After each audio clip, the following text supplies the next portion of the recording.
আমি চলে আসলাম আজকে তোমাদের জন্য একটা নতুন ভিডিও নিয়ে।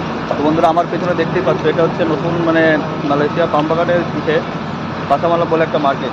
বন্ধুরা, এই দেখো, এখানে প্রচুর পরিমাণে জামা কাপড়ের দোকান। তো তারপর আমি তোমাদেরকে দেখাবো যে এখানে হাট বসে বা বাজার বসে প্রত্যেক সপ্তাহে রবিবারে। লম্বা লাইন বরাবর জামা কাপড়ের দোকান। এই যে বন্ধুরা দেখতে পাচ্ছি, এখানে এই যে মিলিটারি যে আর্মি প্যান্টগুলো আছে, এই প্যান্টগুলোর দাম এই যে 25 টাকা।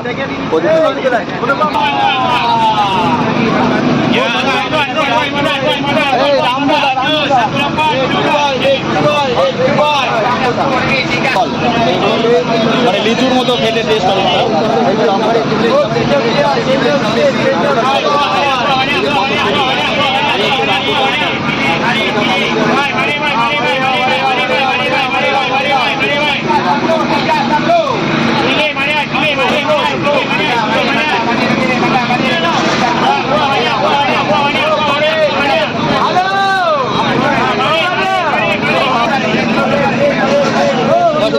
বন্ধুরা, আমি এখন রামপুরটা নেবো, আমরা খাবো আর কি। খাওয়া দাওয়া এই যে বন্ধুরা